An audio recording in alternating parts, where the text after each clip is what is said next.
the universe does not respond greatly to needy energy.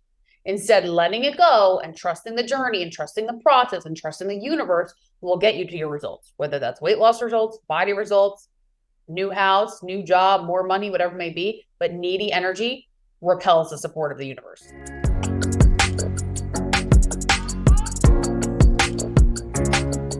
Hi, everybody. Welcome to the Empire Life podcast. I'm your host, Allison Ramsey, and the founder of Empire Life, where we mentor women who are scaling their online empires. Today, I am with Angelica Ventrice. She is the CEO of Fit for Life Transformation Program, and it's helped transform over 800 women's lives to date. And I'll hand it over to her to introduce herself a little bit more. Thank you. Yes, we've helped so many women all over the world. Our program is really unique in that we don't just help women, quote unquote, lose weight or transform their bodies. We go deeper into holistic healing and gut health and mindset and really help them create a permanent change. I've been doing this for 13 years, and I also do some business coaching as well. I'm originally from New York, and now I reside in beautiful Maui, Hawaii.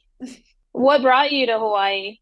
I'm sure everybody's wondering. I've always wanted to live in a warm place. I moved from New York to California and then California to Maui. I moved my business online when we lived in California, so over 5 years ago. So before pandemic hit, I had already, guess I was ahead of the curve. I already had the idea to take my health coaching. I was doing everything in person, and I decided to move it online.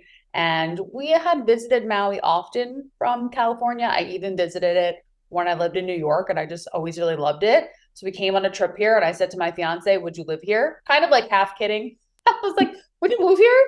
And he was like, sure. So then we just decided to move, because why not? California it was very crowded. It was beautiful, but it's crowded, and we just wanted a change. So here we are. It's fantastic. I've been hearing more about it, about how people vacation there yearly, and how much they love it, and the energy of the island. Exactly. Very unique energy. I mean, if you live in, a lot of people from like California, Canada, Texas visit here. Obviously, it's a little bit farther from the East Coast, but it's still worth the visit. For sure. Nice. Yeah, I'm in Austin. Oh yeah. So yeah, there's a lot of people from Austin. So you can go from Dallas. There's a direct flight. Oh, I got you. Yeah, my husband is from Dallas.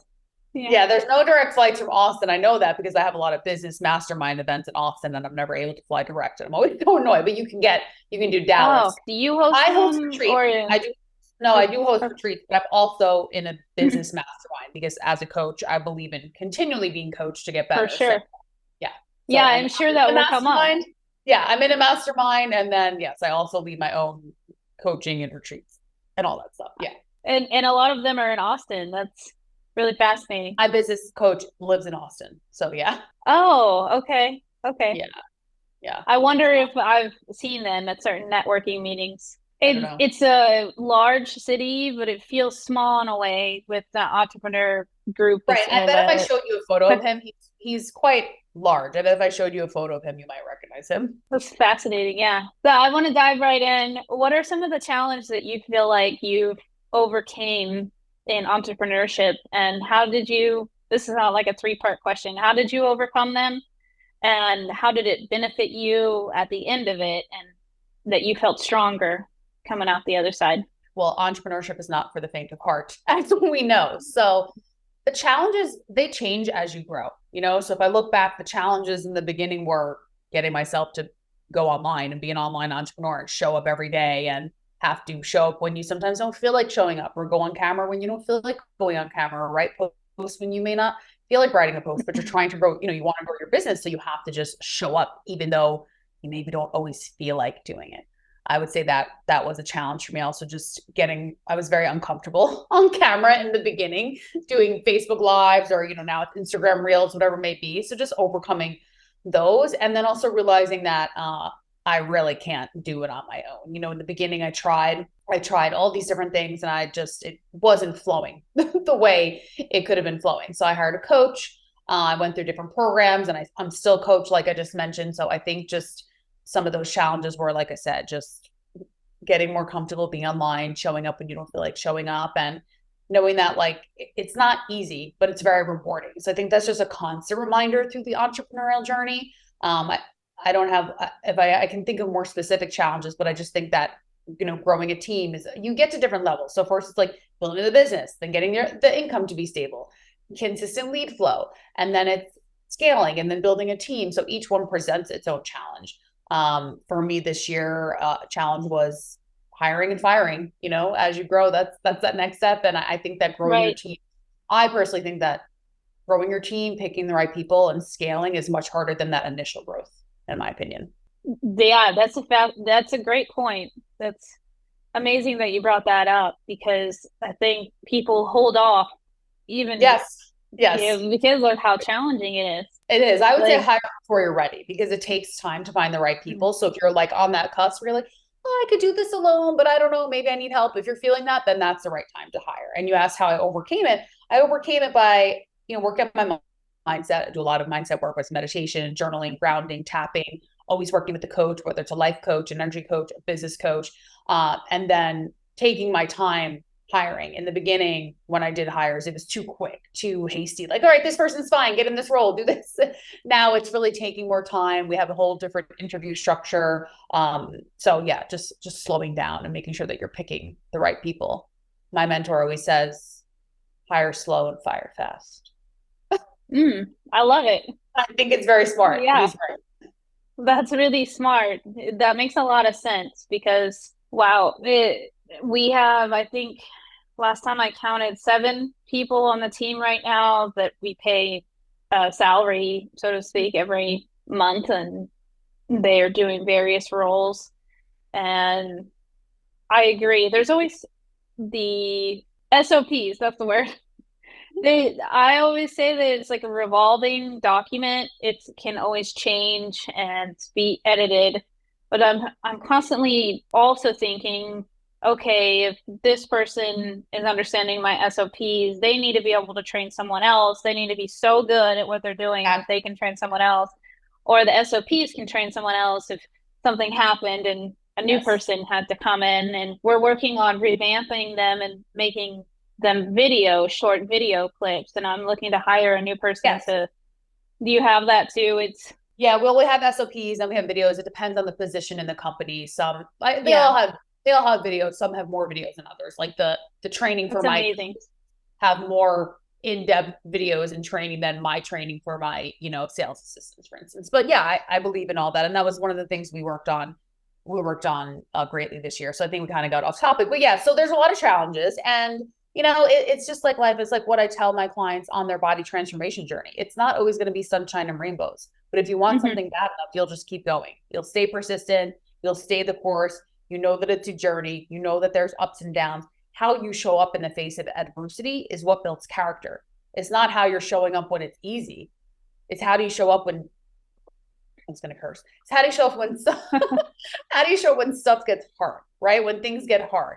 That's what builds character. That's what builds strength. That's what makes you stronger in your business as a person, as an entrepreneur. Yes. And yeah, as a person, like the resilience piece. And exactly. I'm also a parent, and I feel like that's part of my responsibility of raising a human is to get them to be more resilient, because eventually I'm not going to be there. Or even right now, show them the hardships. She's in high school. Yeah. Speaking of hardships, I mean, things are going to happen. Last year, in 2021, my father got sick. In 2022, he died. I was still running a business. I was flying back and forth from Maui to Florida to see him. But, you do what you have to do. You don't want to let down your audience, your team, your clients. So you do what you have to do. You show up in the best way you can in the given circumstance. No, I'm sorry for your loss and condolences. But you asked me a big challenge, and that was like one of the biggest challenges. That's a big challenge I've ever faced in business. Thank you. Yeah, thank you for being vulnerable and sharing that, because I think that's a missing piece a lot of times with the life and business balance. But how much do you share with your clients? And I've needed to share, today I have this going on, and I pretty much tell them everything. I tell my audience everything. That's amazing. If you go to my page, you'll see stuff about my acne, my nose job, my hair on my face. Like, I'm not holding anything back. But how did you get to that did you have, well, the next question is about resistance, and I'm curious, did you have a lot of resistance with sharing or being so open? Yeah, in the beginning. And how did you go through that? In the beginning, it was hard. because then you share and then there's always trolls who like ridicule you, you know, like for Right. instance, I first started sharing my weight loss story. I lost 40 pounds. You know, I've kept it off for 13 years, but the initial weight loss took me like a year. And I still remember when I go on Facebook, I'm vulnerable, I'm sharing my story. I may have cried. Some troll hops on, like, took you a year to lose 40 pounds? That's so long. And I'm like, really? And that's when I got my first taste of what internet trolls are. So I had never really been exposed to that. I mean, like I got bullied as a kid. I was overweight. I had acne. Like I had really mean things said to me. So I was used to that, like in person. But now internet is a whole different ballgame because I almost think people are more mean because they can't, you can't see them. You know what I mean? They're hiding behind the screen. So that was hard. Now I'm just like, I send love to these people and laugh at them. But at first it used to make me like have a breakdown because I'm like, I'm not going to go on and share my story if people are going to talk crap about, you know what I mean? But yeah, you build, once again, that word resilience over time. And I realized for people to connect with me, they can't just know the Angelica now. They have to know who I was before, the struggles I had when I was overweight or had acne or started my business, whether it's a business coaching client or a weight loss client. They need to know that I too struggled starting my business. I too was overweight. You know what I mean? So they have to see all sides of me. I don't ever want to appear perfect because sometimes when you go to my Instagram, you do just see the current. It's like, oh, she has it easy. She lives this life in Maui. Like, woo, lucky her. It's like, no, that's not how it goes. Read the story. Read between the lines, you know? Yeah, so I too constantly feel as if I'm somewhat reminding, well, maybe not reminding because maybe they're hearing it for the first time, but I feel like I'm reminding people or I'm repetitive or repeating myself because I do want them to know that part of my story. Or like Right. I went through bankruptcy, for example, and then having a really successful, this is my third company. So it's like Amazing. having, Yes, you have a huge story to share, and people need to see that, or else they just look at you and be like, "Oh, Allison has it easy," right? yeah, it must be so nice. It must be so easy for, Right. I So mean, easy. or I've had people tell me that. Oh, yeah. Like it's People just tell so me all the easy time, for you. so easy. Oh, it's so easy for you. And I'm like, not easy for me. This is hard work. Oh, you're so lucky you live in Maui. I'm like, no, I manifested this. I worked hard for this. I didn't just plop down in Maui. Like, it's not how it works. Yeah, we're in about 3,200 square feet right now.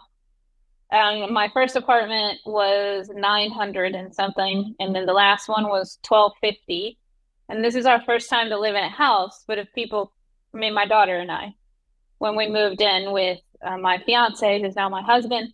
But when people come to my house now, they're like, "Oh my God, so Right. They big." don't know where you were before. Yeah. Yeah, Yeah. I'm thinking I want to live in a like acreage and have and be, 8,000 square feet. Like Me too. I But in have Maui, that would goals. be like, in Maui, that'd be $50 million. Wild.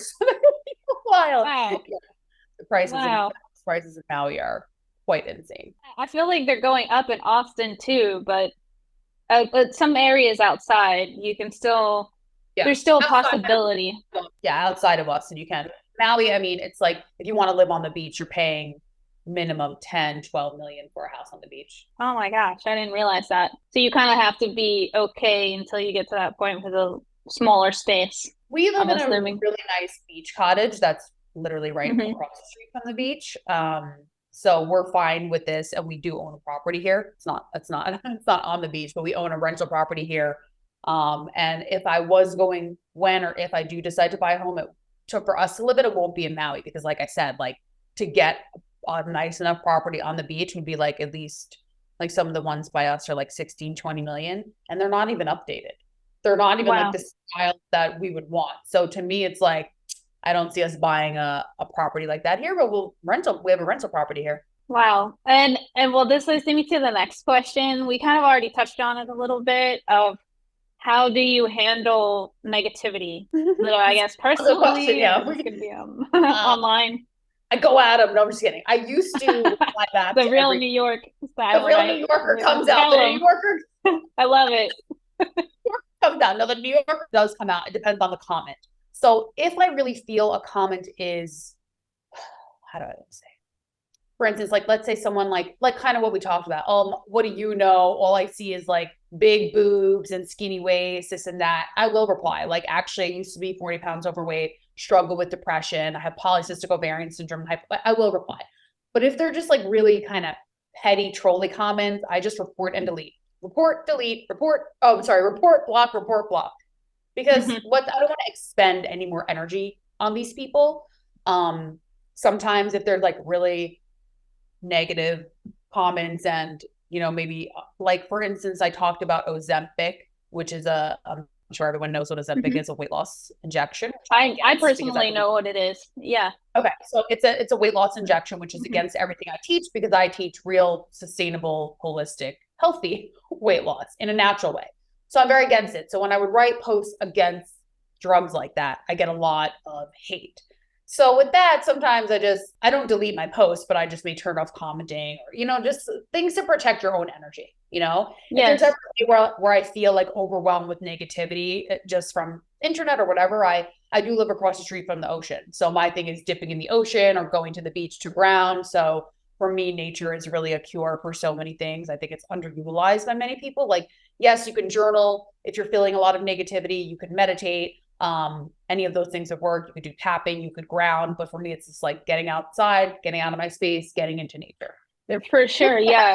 I will vent to my fiance, but what I do my best to work on, and I'm sure I'll relate, is to not like over vent.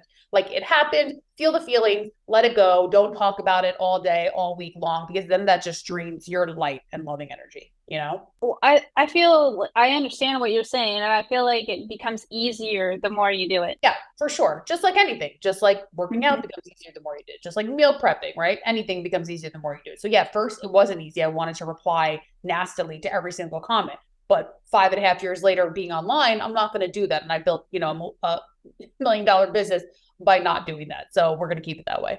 I don't want to stoop to people's, you know, level in that sense. That's true. I like that point. You have to think, am I going to their level? Is this worth my time and energy to reply? Right. And they don't really deserve your time and energy. They deserve like you to send them energetic love, because they're miserable. Anyone who any woman who comments negatively on another woman's content, post, photo, whatever it may be, is miserable herself. Because any woman that is confident and doing well in her life would never attack another woman. I would never go to your page and leave a nasty comment, even if I didn't agree with what you said, because I'm in a good place myself. I might see it and be like, oh, all right, don't really agree. Don't really like that photo. Move along. But I would never. You would never. But people who are really hurt inside, they project. And that's what I've learned. And that's what I also teach my clients too, when they're in situations where people are lashing out at them. Projection, you know? It's true. It's usually something it's almost always, I'll just say, something going on with them, and some trauma or way of reacting to something. Yeah, has nothing. I remind myself nothing to do with you too. at the end of the day. Yes. And we just have to show up and stand in our power, because we have missions. Your mission is different than mine, but we're both here to help people in different ways. So I'm constantly reminding myself of that, and my team of that. We have a mission. No matter what people are saying or whatever it is, we have a mission. Yes. And part of my mission is to benefit women in not doing that. Like building each other up, right. And build each other up. Yes. Empower each other, empower, inspire. Yes. Yeah. Not tear each other down. Yes. As I was just thinking about that today, it almost brought tears to my eyes that I saw a person in the Empire Life group posted about how she just had a major breakup. And then there was all these women saying, yeah, I went through that before too. And this is how I felt like when I had this experience, and you're going to heal and you're going to feel better about it. She said that it was with a narcissist. And I still haven't commented. Yeah, I feel like they're attracted to really powerful women. So like if you're in a circle or network of powerful, competent, independent women, most likely they've had those kind of experiences. And I thought, when one woman supports, or every woman who commented, it's showing out of hundreds more women, look how she can support this person, or just it's like it's beautiful. It's like the butterfly effect, or it just keeps going. Yeah, I love that. Out in the magnitude.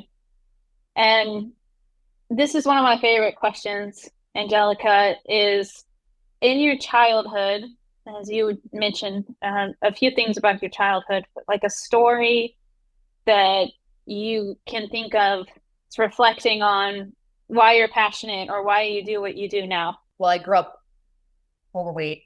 I got acne when I was in 6th grade. So I got made fun of first for being overweight, then having acne. I also got made fun of for my nose. I mean, I did get a nose job, but I still have a bigger nose. But yeah, I got made fun of, like, called gonzo. So all that stuff really impacted me. You don't forget it. I forgive the people who said it to me, but it really impacts you.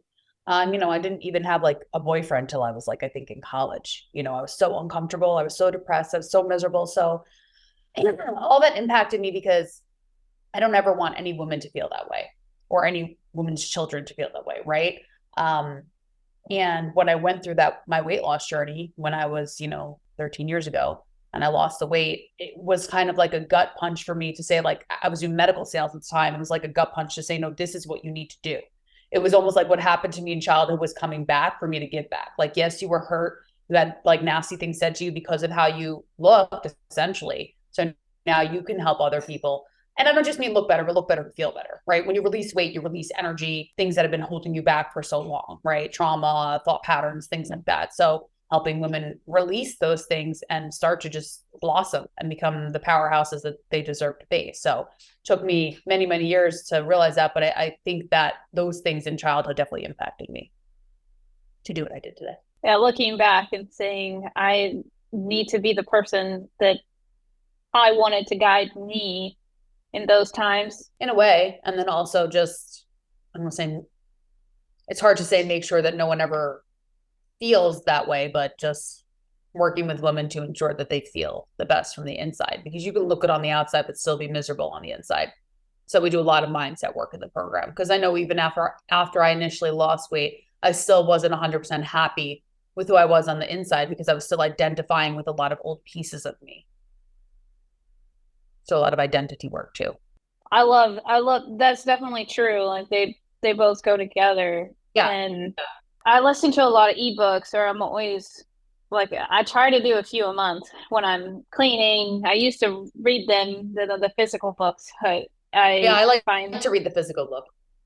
Me too. I always have one by my bed, but then if I'm doing something a little bit more monotonous, I'll put my AirPods in.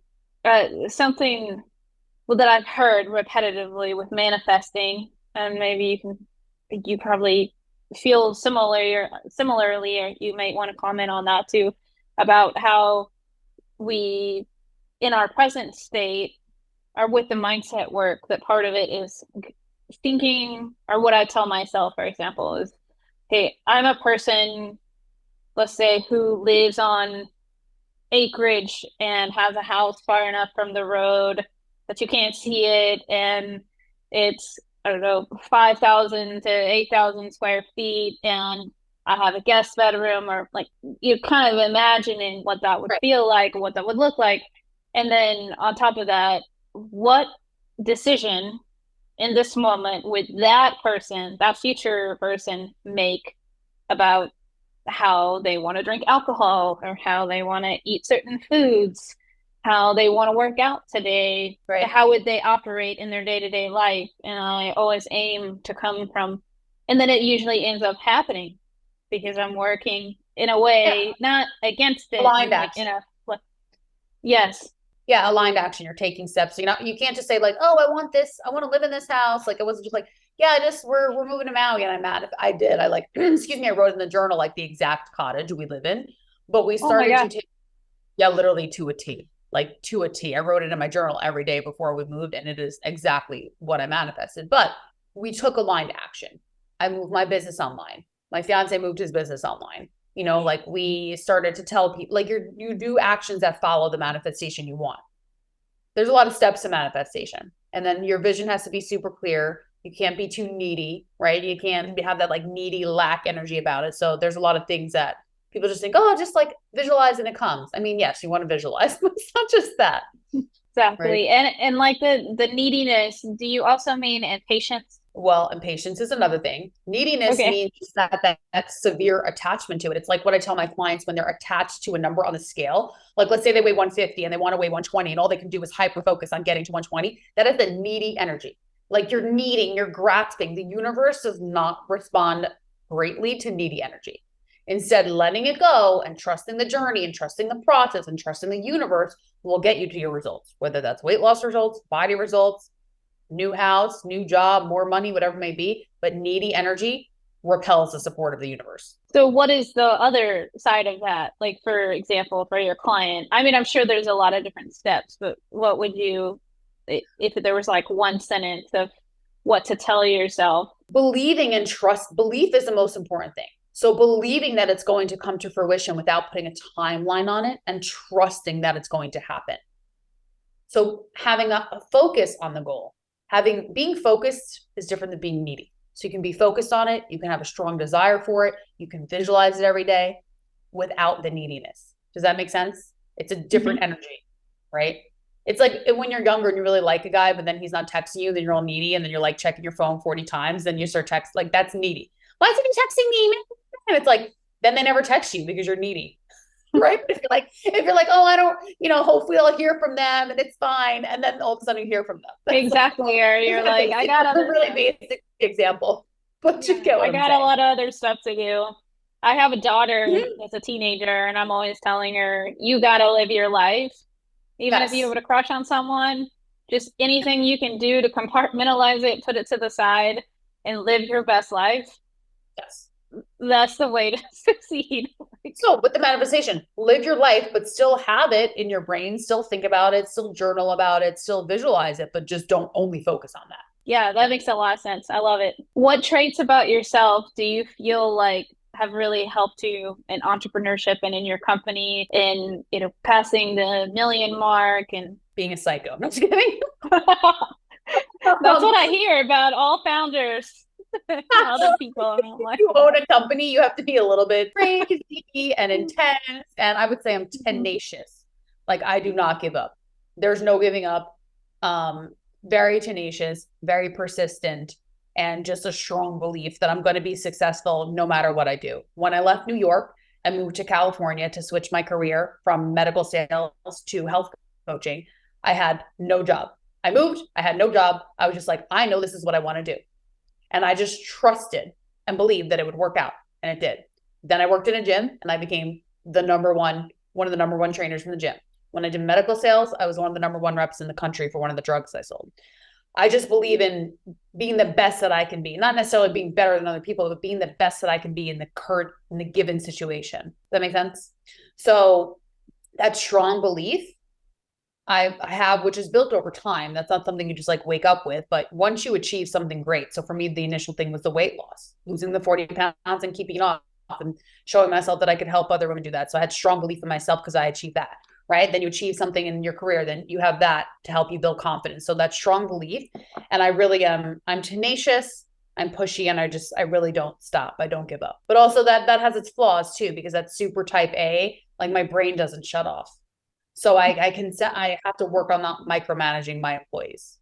Full admittance here. It's just like, because you know when you're really good at something and you built the business yourself in a certain way, you're like, I'm good at this, I'm good at this, I'm good at this, I'm not good at these things. But the things that you are good at that you have to eventually give away to grow, that's where like the micromanaging can come in. So I gave my flaws at the same time I gave my good traits.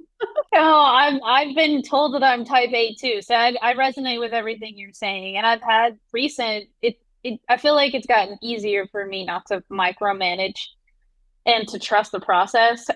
As I have experienced more employees and hiring and firing and all of those. And I recently had an employee tell me, I really love how you don't micromanage me. Wow, I've come a long way.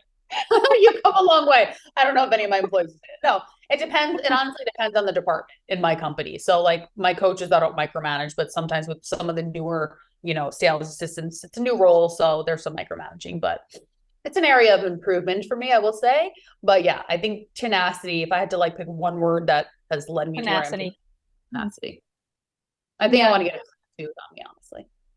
I love that. I have the word, I have abundance. And I was like, abundance. Yes. I think I want to get the word to like tenacious. I just love that word. That's a perfect word. Yeah. Right? And conquering. I like that word too. Recently, someone said that on my Facebook group about having that energy of wanting to conquer what you're doing. Yeah. And I have like a personal motto that I always tell myself, no matter how long it takes me to get there, I'll get there. A person who never gives up, even if I take breaks sometimes, who never gives up is unbeatable. I feel like you're always going to figure it out, no matter what. Right. And I Just like, I showing don't up. really believe in failure. I think the only way you actually quote unquote fail is just by giving up or quitting. Yes. What is on your arm? Is there a 2 on the other arm? That's my dad's death date, 2/2/22. Oh, Angel numbers. Yeah. that is an angel What? number. That is an angel. Yeah. My birthday is 2/20. That was a lot of tears. I thought it was a good spot for it. I don't want it to be like somewhere you can see it, but it's not like so overt. But yeah. I wanted to that's really beautiful. pay tribute in a certain way. And when he passed on that day, I was like, I have to get this tattooed on me. That's beautiful. Wow. Before we hop off or as we wrap up, Angelica, what do you feel like are the top 3 concepts that you'd like to leave the audience with? So my first tip would be, if you are starting a business or you're an entrepreneur, you're just really busy in your career, whatever it may be, do not make the mistake of forgetting about your health and your body. Your body is the main vessel that keeps everything going, right? Without your body, you can't carry the wealth. You can't grow the business. You can't move up in your career. So don't forget about your body and your health, because it's your home. It's where you live, right? And that's the foundation. And if that foundation is cracked and broken, you will only get so far in your business or your career.